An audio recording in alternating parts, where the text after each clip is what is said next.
Well, that is the question, isn't it? Staying awake, remembering you have work to do. When this point of turmoil passes, what will remind you then? You see, for most of my students, I notice they want to do something a few times and say, it's done now. They say, okay, I did that. Partly it's, your collective attention span has gotten way small with the advent of technology. You don't have to remember things. You can look them up very easily. But you do need to remember what you're doing here.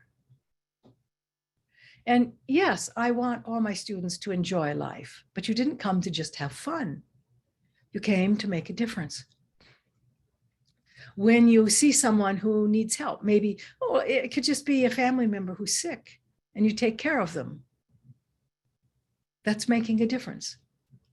A number of you work in various types of health professions where you actually help people, sometimes very sick people. You're making a difference. And it's not whether the person lives or dies so much as the energy you put into helping. But there are other ways to help as well. Some of you teach meditation classes. You're helping people learn how to work with their mind and center it in on where it needs to be. Now, the ego wants you to get up from your meditation and just forget about it all. Okay, I did that.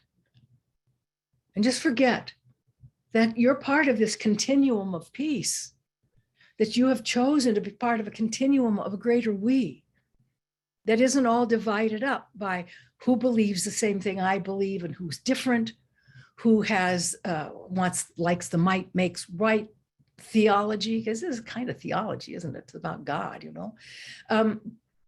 or who has the God is love theology. It's not about all those different, you do your work, but then you remember who you are. You work and walk in the world as a realized agent of change.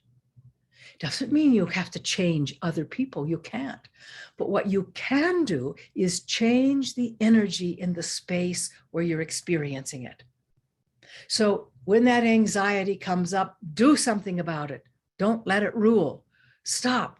Remember, you are a whole being.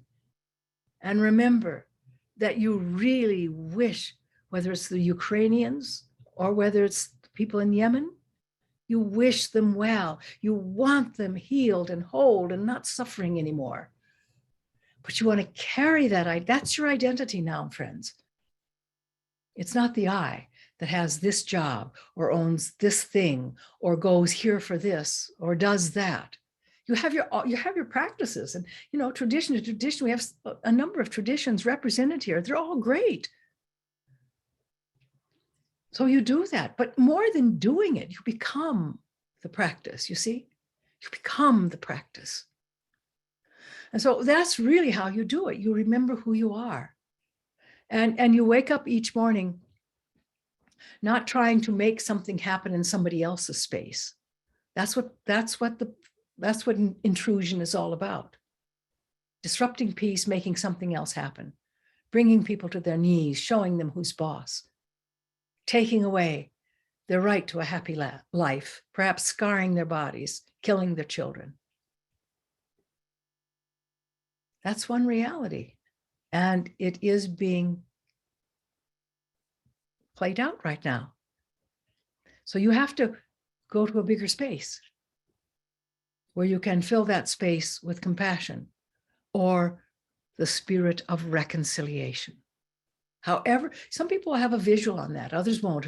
They'll have a sense, but it's maybe something inside relaxes when they think about breathing in the spirit of reconciliation or breathing out reconciliation to the world. These are very powerful things to do. Yes, you're doing this from the archetypal level. And you're participating in something bigger than the ego's agenda. I hope that's helpful. Thank you for that question.